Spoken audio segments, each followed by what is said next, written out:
forgiveness is a commitment to be willing to reconcile. Mm-hmm. Reconciliation is the sharing of the hurt with ownership of the other person's hurt so that it can be allowed to be. That will rebuild the trust. If you just try to create trust as a matter of willpower, I forgive you, so now I'm going to trust you now. You can't make trust. Trust is earned. And so you can decide, I'm open to trusting again.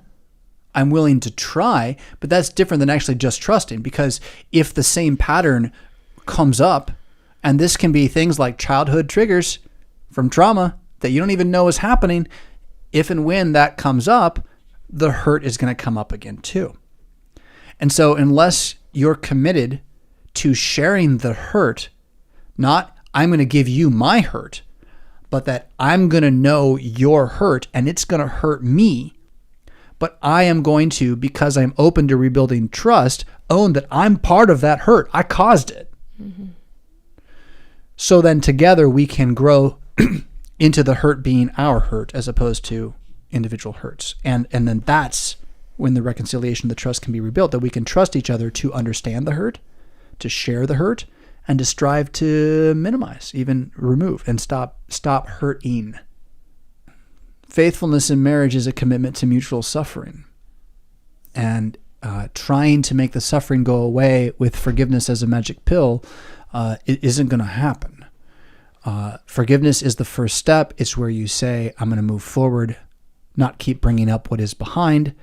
But the hurt isn't behind. The hurt is right there. The lack of trust is possibly for very good reason. And therefore, your human body isn't just going to like manufacture trust where there is doubt in the person, especially if the same habits are there. So I don't know that this helps them reconcile more as we talk about this, but to distinguish between forgiveness and reconciliation is key.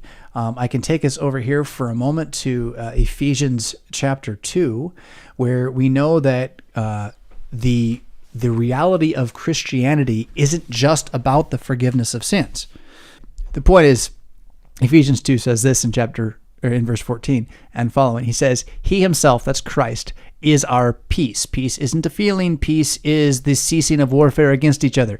He is our peace, who has made both one. This is talking about Jew and Gentile, but really is talking about you and your neighbor. Right? Anybody who's not you, that's a Christian. You're now one. Breaking down the middle wall of separation, right? Whatever your hostility was, it doesn't belong anymore. Having abolished in his flesh the enmity, right? Your hate for each other, that's been taken into the cross. That is the law of commandments contained in ordinances. That is, you did this, I did that, we're supposed to be perfect, we're not. That's been taken to the cross. So as to create in himself one new man from the two, thus making peace. That is, in Christ we know that we are both, here it is, forgiven. And so the result of that forgiveness is that we don't have to be at war with each other anymore. And that he might then, notice how this is verse 16, next, right? He's made the peace at the cross, that he might reconcile them both to God in one body through the cross, thereby putting to death the enmity. So reconciliation is the result of him putting to death our hatred in the cross. It's not a declaration. The pastor doesn't get up and say, I declare you reconciled. He declares you forgiven. Reconciliation is what that forgiveness will give you the platform to pursue. Okay?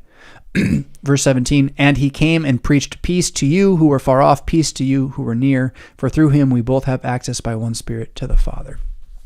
So the idea, again, is that because you both are children of God, because you both want to be Christians, you always have the same level playing field in the forgiveness to pursue reconciliation, but you must pursue the reconciliation, which means to own the other person's hurt as your responsibility, not to make it go away, just to let them feel it and be okay that that's how they feel.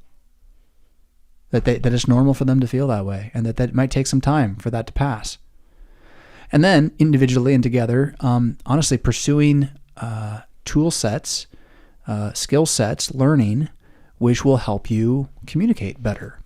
And I mean, clearly you have some level of past traumatic experiences. I don't know what, I don't know how, I don't know where, but at the very least, porn and its effects on you, they don't just go away overnight. So how are you going to train new and better habits? How are you going to deal with the psychosis that led to that addiction or that was connected to that addiction? Facing that is important, especially since that addiction impacted the bedroom directly in some way, which I don't know. I don't need to know. But it needs to be addressed through some sort of self-improvement. I hate to say it that way because I don't want you to just go pick up any old self-improvement book. But some level of personal psychological diagnosis. So whether that is you go see a counselor together, if you can find one. I know it's hard. But go talk to the pastor. You don't have to talk about the bedroom with the pastor, but you can talk about we need to reconcile.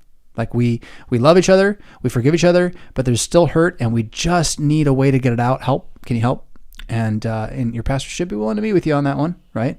He can't meet you every week, right, or every night, but he should be able to sit down and at the very least be like, okay, I'll be a neutral third party here and try to help you work toward what you both say you want, which is peace.